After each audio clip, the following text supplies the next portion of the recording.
How's it going, guys? My name is Zach with the Movie Castle, and today I'm really excited because we're going to be talking about Goosebumps number 1. Welcome to Dead House. Yeah, the very first one.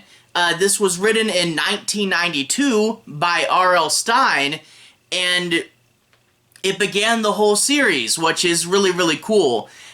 This is one that I've been wanting to read for a bit. For those of you guys who don't know, I never read really much Goosebumps as a kid, but it was always something I was intrigued by.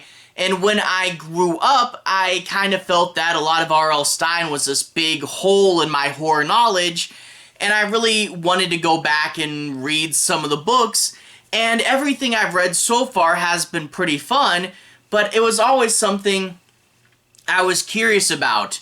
I was curious about that number 1 and where did it start, but I was being a little picky. I wanted the original Tim Jacobus covers, and I wanted to have this proper formatting where, you know, it's the one color here and then the frame is the other. I wanted all my books to match, and I was worried it would take a while to find number 1, but I got really lucky. I went to a used bookstore, and there on the shelf, in the formats I wanted, they had the first 3 books, and I'm like, I am snatching that up right now.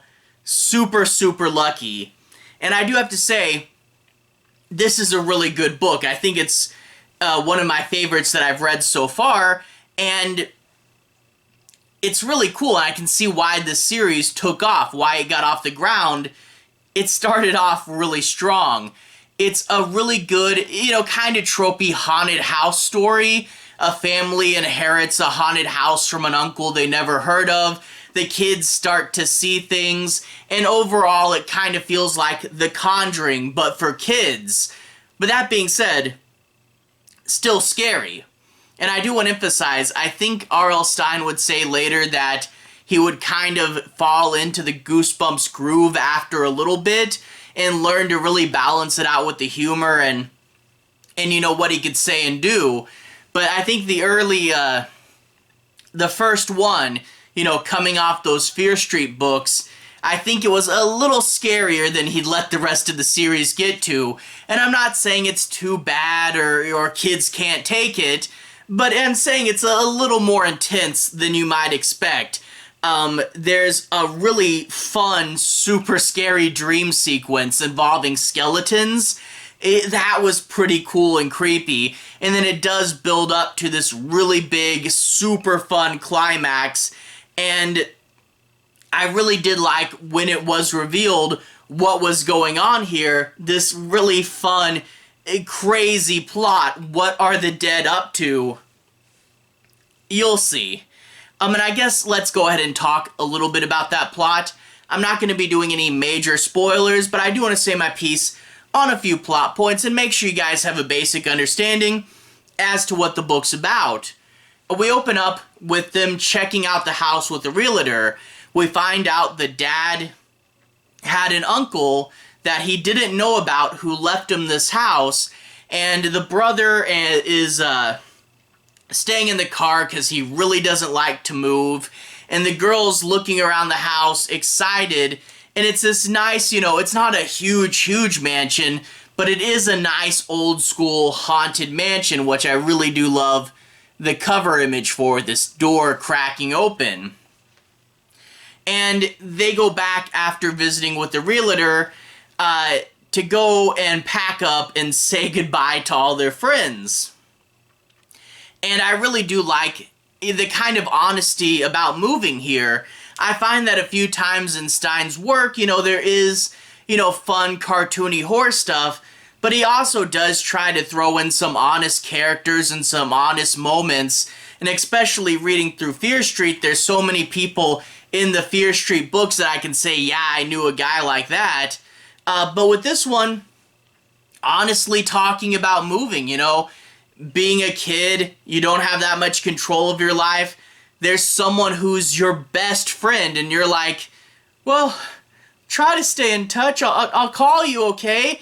And knowing that you may not see any of your friends ever again, it's a lot more stress and a lot more trauma, and the kids aren't gonna like it. The brother in particular will be really vocal, and like the parents will fight, you know, they'll bicker about small little things. And you know, it is a book that's honest about the stress of moving, and that is something that some kids are going to have to deal with. And I really do like being able to sort of process trauma through fiction, saying here's someone else going through a similar problem.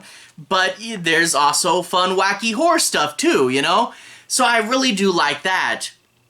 They get to the house, and the daughter starts seeing things, you know? She'll think she'll see a kid, but then it'll just be like a pile of laundry. She'll think she hears voices, but it's just the curtains rustling. But how can the curtains be rustling if my window's shut? And she starts to wonder, what's going on? Am I just going crazy?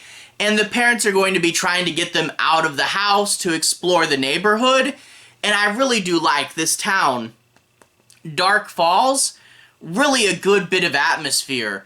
There's no street lights. There's a ton of big old trees, making the whole block just seem super dark and shady. And there's a really big, cool cemetery pretty close to the school, which, you know, there's gonna be some fun sequences in. But they'll eventually meet the other neighborhood kids, who are a little bit aloof, but every now and then, one of them will drop something disturbing. They'll say, oh yeah, I know your house. I used to live there. What does that even mean? And of course, we'll find out what it means. We'll find out what's really going on here. And I do want to say, a really interesting revelation when you find out what the actual plot of this book is. It's this fun little turn, an idea, and you're like, okay, so that's what Dead House is all about. And I thought it was really cool and does lead to a really fun, bigger over-the-top climax and has a sense of danger behind it, you know? Like I said, this is Goosebumps issue 1. It is a little gruffer, it is a little scarier, it is a little bit more dangerous.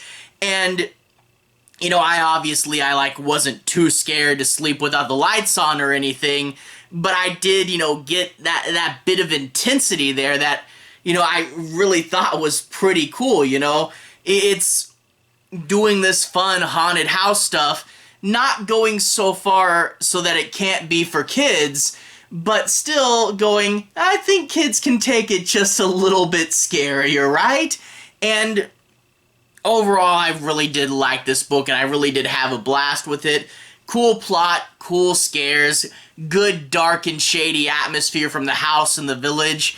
I thought it was really cool. Anyway, to everyone who's watched so far, thank you for watching. To everyone who's liked and subscribed, thank you. You really are helping the channel out. I'll leave a relevant playlist on the bottom. This should be my R.L. Stine playlist, where you can see my reviews for Night of the Living Dummy. I also have some Fear Street books and R.L. Stine's new comic, Stuff of Nightmares, which I thought was pretty cool. You should be able to find these reviews here. Anyway, have a good day. I'll see you guys again very, very soon. Relevant playlist on the bottom. Have a good day now.